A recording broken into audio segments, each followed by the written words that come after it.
실언은요 잘못을 인정하고 용서를 구하면 됩니다.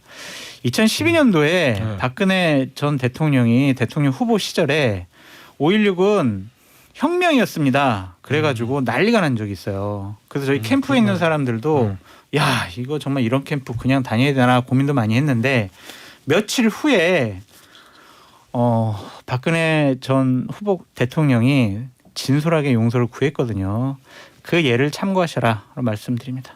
그렇죠. 그때 이제 이상돈, 예. 김종인 이런 분들이 이제 역할을 많이 했었죠. 네. 그렇다면 저는 뭐 이제 윤석열 후보가 뭐 전두환 존경 뭐 이렇게까지는 생각을 안 하는데 그럼 이제 정치적으로 조금 이야기를 한다면은 자 그러면은 지금 윤석열에게 그 당시 박근혜의 김종인, 이상돈 같은 사람이 있느냐? 김태현의 정치쇼. 우리가 오늘 아무래도 이 얘기부터 해봐야 될 것 같아요. 윤석열 후보, 네. 전두환 전 대통령의 옹호 발언.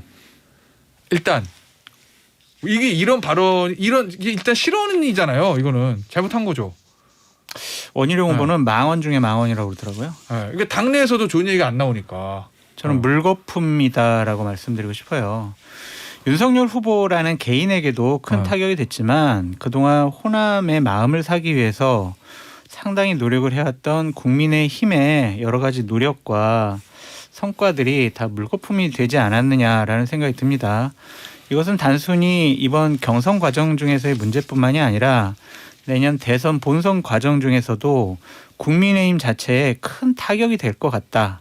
그래서 참 걱정이다라는 생각이 듭니다. 근데 일단 본인의 해명은 뭐 어제 경남 가서 한 해명을 보니까 뭐 대통령의 권한의 위임을 얘기하는 거였고 시스템대로 국가가 움직인다는 걸 얘기하는 거였고 전두환 전 대통령에 대해서 5.18이랑 군사 쿠데타 잘못했다고 하지 않았냐.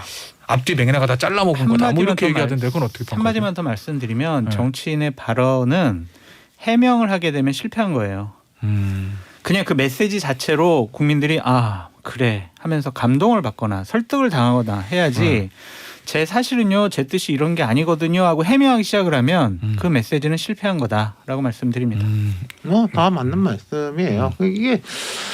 이게 윤석열 총장이 그 자기 윤석열 전 총장이죠. 정치 시작할 때 이제 커리어 중에 하나가 뭐 모의 재판에서 뭐 이제 구형을 했다 이런 것도 자기 커리어 중에 하나였지 않습니까? 그래서 초반에 이제 뭐 광주 전남 쪽에서도 좀 뭐 괜찮다 이런 거였는데 그런 부분에 대한 자기는 자신감 같은 게 작용을 한 게 아닌가. 뭐 말하자면은 원래 이제 국민의힘에서 뭐 막 이제 민주당 쪽에서 뭐 민정당의 후예 막 이런 비판을 많이 하잖아요.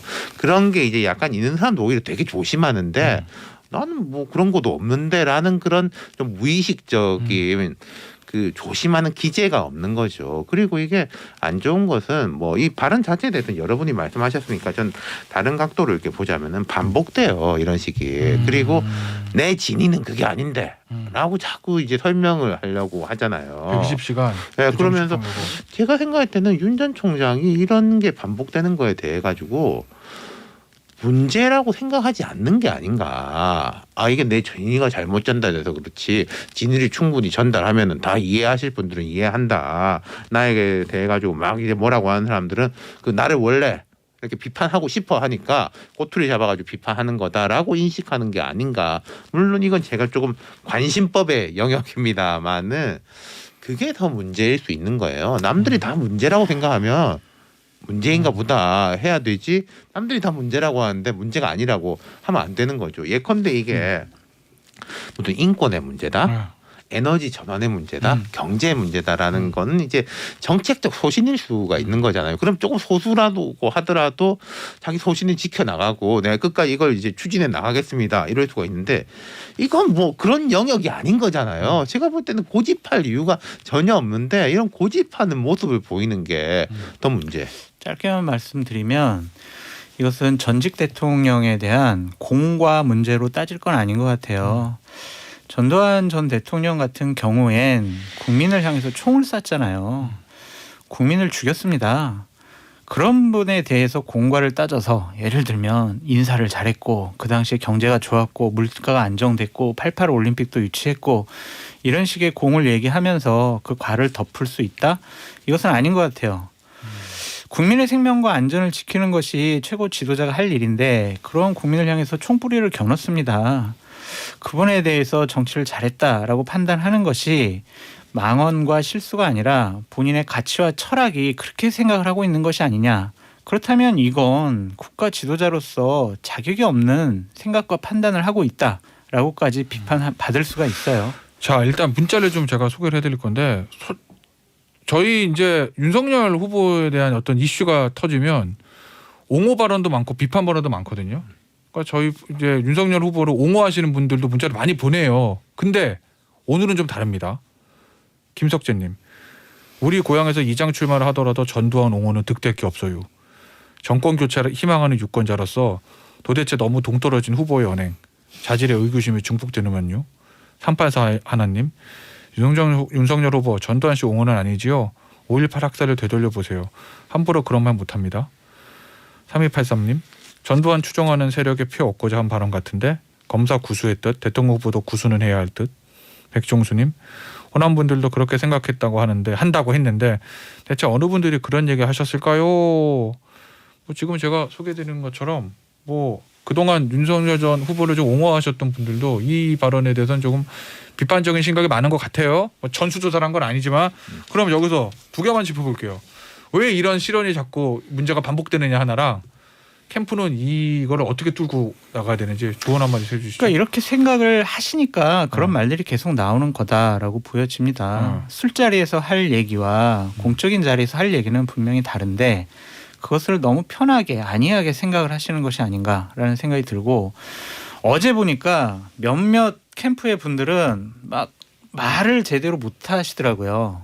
해명, 옹호 이런 거 못 하셨는데 몇몇 분들은 아니 이렇게 뭐 윤석열 후보가 이랬을 때 홍준표, 유승민 당신들은 뭐 했어? 이런 식의 이제 물타기를 하는 분들도 계시는데 실언은요. 잘못을 인정하고 용서를 구하면 됩니다. 2012년도에 박근혜 전 대통령이 대통령 후보 시절에 5.16은 혁명이었습니다. 그래가지고 난리가 난 적이 있어요. 그래서 저희 캠프에 있는 사람들도 야 이거 정말 이런 캠프 그냥 다녀야 되나 고민도 많이 했는데 며칠 후에 박근혜 전 후보 대통령이 진솔하게 용서를 구했거든요.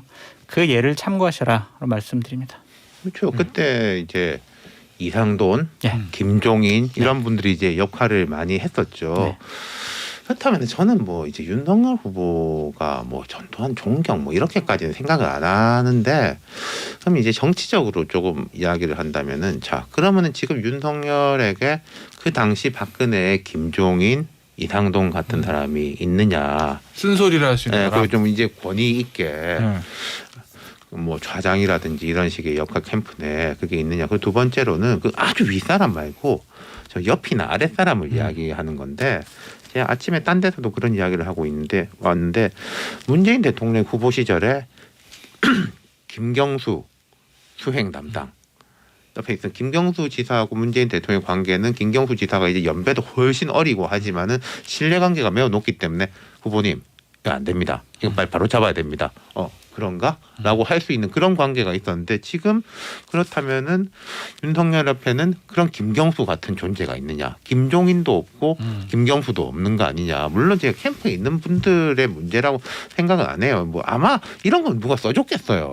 뭐 아니겠죠. 근데 그런 식의 이제 말의 무게라든지 이런 게 좀 부족한 게 아닌가. 만약에 후보가 된다면 좀 나아질 수 있을 거라고 봐요. 왜요? 그건 아까 제가 말씀드린 이제 뭐 김종인, 이상돈 같은 사람들이 포진될 수 있으니까. 말을 들을 근데 거는데. 이제 후보가 되면 말 안 들을 수 없죠. 예. 근데 그 과연 이제 후보까지 이제 잘 갈 수 있을 것이냐 그게 문제인 거죠. 알겠습니다. 요 얘기는 지금 밖에 기다리고 계시는 윤석열 후보 캠프의 한 분께 잠시 후에 또 3부에서 여쭤보도록 무릎 하고. 꿇고 오라 그래요. 어? 무릎 꿇고 오라 그래요. 잘 아시죠 두 분? 잘 알죠. 네. 알겠습니다. 여당 얘기 좀 해볼게요. 지금 국정감사 1라운드가 끝나고 오늘 또 2라운드입니다. 네. 국정감사. 그리고 이제 그 이후에 과연 이재명 후보가 이 국감을 얼마나 잘 돌파했는지 그런 것들 좀 봐야 되는데요. 오늘 준비된 정치적 셀럽들 얘기부터 한번 들어보고 그리고 다시 돌아오겠습니다. 현재 스코어. 지금까지 이재명 민주당 후보가 행원이 국감에선 판정승했다고 하지만은 이 나기가 볼 때는 말이에요. 앞으로 넘어야 할 고비도 만만치 않아요. 임무 완수까지 주어진 시간은 앞으로 5개월. 내년 대선까지 경선 불씨를 어떻게 진화하느냐 그거 아니겠소. 광 PD, 이 비장한 음악 좀 바꿔줘요.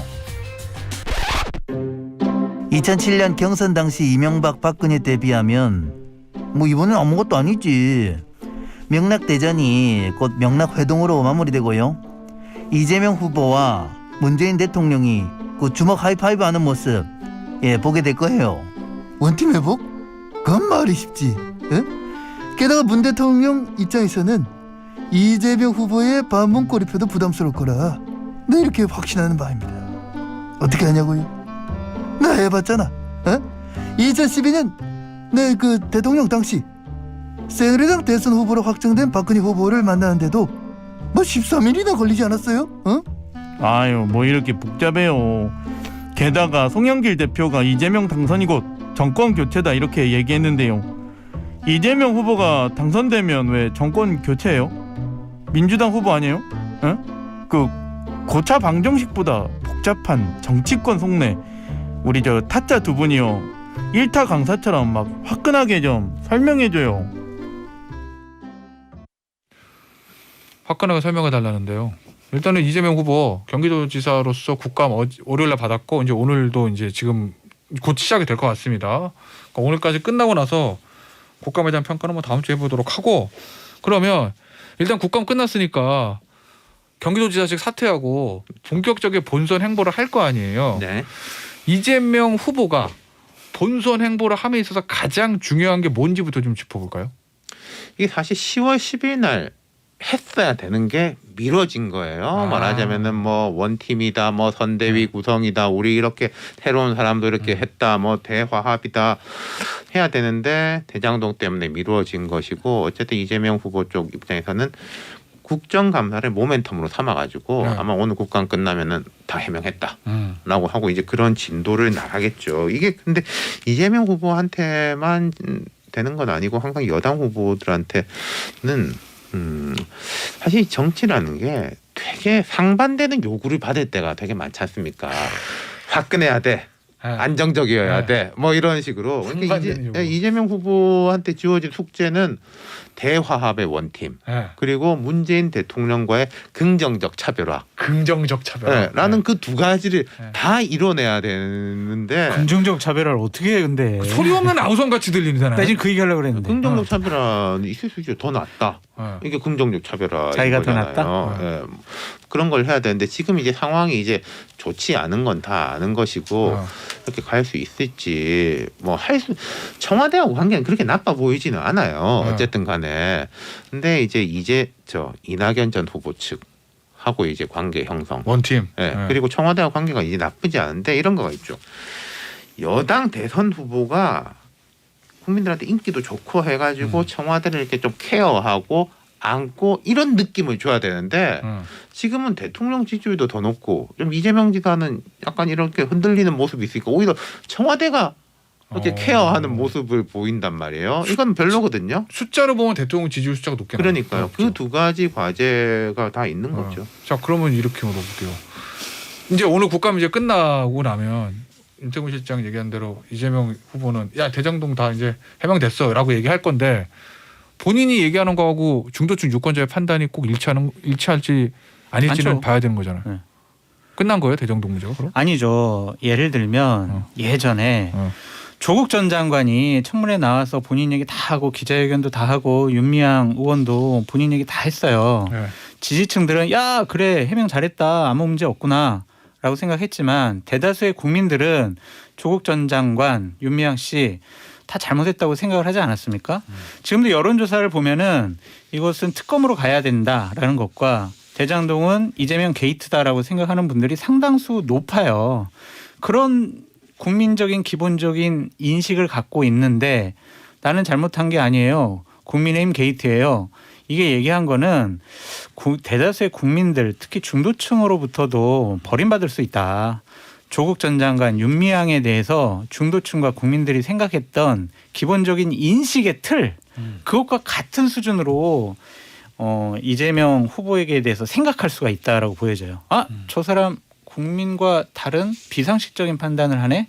그렇게 생각할 수 있을 것 같아요. 그럼 어떻게 해야 돼요?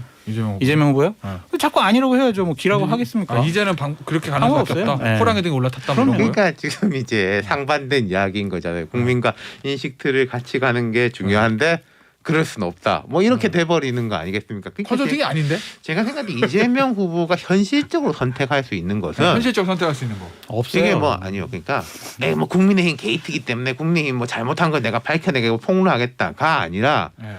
이야기를 안 하는 거예요. 이것은 이제는 검찰과 수사기관의 몫이고 나는 할 말을 다 했다라고 하고 다른 이야기들을 해야 되는 거죠. 이슈를 근데 뭐 이런 건가? 그러기에는 언론 네. 보도가 계속 나요. 새로운 사실들이 계속 밝혀지고 있어요. 네. 뭐 예를 들면은 백현동 땅도 이제 네. 새롭게 나오고 이거 같이 같은 패턴으로 해먹은 거다.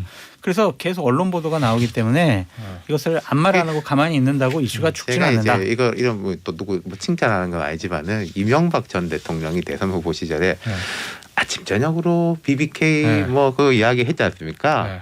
아침마다 기자들 물어봐요. BBK 뭐 어제 보도 나왔는데 하하 식사하셨어요? 그러고 이제 자기 뭐 4대강 대우나 막 이야기를 빵빵 터트리는 거예요. 그럼 또 그 대선 후보가 그런 중요한 이야기 안 하는데 그걸 안 쓸 수가 있습니까? 또 거기를 통해 가지고 논쟁이 벌어져야 되는 거고요. 아니 그때는 이제 이명박 후보 지지율이 워낙 비교가 안 되게 상대 후보가 비교가 안 되게 높았기 때문에 그런데 그럼요. 지금은 이재명 후보는 지지율이 조금 낮잖아요. 불리한 밭에서 지금 그래서 운동을 저는 하고 있다. 그래서 그런 거 다 인정하고 그래도 현실적 선택지를 제시해 드린 거예요. 그래도 그쪽으로 현실적 선택지는 하나입니다. 뭐 특검을 받아들여서 이 사태를 정확하게 파악을 하면 됩니다. 객관적으로 공정하게. 봐보세요. 검찰 하는 일을 봐보세요. 지금 남욱 변호사도 귀국시켜가지고 긴급 체포했지만 풀어줬잖아요. 그냥. 알겠습니다. 근데 어쨌든 장성철 교수한테 컨설팅 받으려고 이재명 캠프한테 전화는 안 오겠네. 따로 뭐 연락을 주시면 돈 받고. 오늘 마지막 주제인데 요거 있잖아요. 앞서 긍정적 차별화? 네. 그거랑 연장선상인데 송영길 대표가 지금 이 정권 교체론 교체. 이재명 후보가 당선돼도 정권 교체 유의기 하거든요. 이게 긍정적 차별화의 일환이에요? 그게요. 그러니까 사람이 이제 말보다 행동으로 보여줬는. 그러니까 이재명 지사가 이제 뭐 뭔가 부동산 정책이라든지 이런 데서 이제 좀 더 좋은 공약을 내놓은 사람들이 더 낫네. 이렇게 평가가 돼야 되는데 내 입으로 정권 교체입니다. 차별합니다. 라고 말하는 거가 별로 오히려 그거는 지금 송영길 대표 이 말씀을 하신 거는 그게 지금 어렵고 벽에 부딪혀 있다라는 반증인 거죠. 잘 되고 있으면은 이런 말 절대 안 하죠. 아닙니다. 우리는 다 원팀이고 문 대통령의 성과를 이어받아 가겠습니다. 라고 말할 거예요. 차별화가 잘 되고 있다면은. 근데 이게 좀 어려우니까 이렇게 말하는 안 되니까 거죠. 말을 한 거다. 저는 어설픈 차별화는 둘 다 잃는다라는 생각이 듭니다. 이재명 후보를 지지하진 않지만 문재인 정권을 지지하고 연장되기를 바라는 사람들이 있어요. 근데 이재명 후보가 우리랑 차별화하려고 그래? 에이씨 나 안 찍어라는 동기를 부여할 수가 있다. 그러니까. 그래서 자칫 잘못하면 이것은 지지층까지도 등 돌리게 하는 원팀이 안 될 수도 그러니까 있다. 아무튼 제가 나쁜 말씀드린 메시지. 뜨거운 아이스 아메리카노의 요구를 봤는데 잘못되면은 둘 다 아니게 되는 거죠. 원래 집토끼도 놓치고 한토끼는 한토끼대로 놓치고. 알겠습니다. 이 얘기는 사실 선거 초반에 여당 대표가 꺼내기 때문에 앞으로도 계속 논쟁이 될 것 같아요. 이 얘기는 또 다음에 기회 있으면 또 나눠보도록 할게요. 네. 오늘 여의도 타짜 여기서 마무리하도록 하겠습니다. 지금까지 윤태곤 실장, 장성철 특임 교수였어요. 감사합니다. 감사합니다.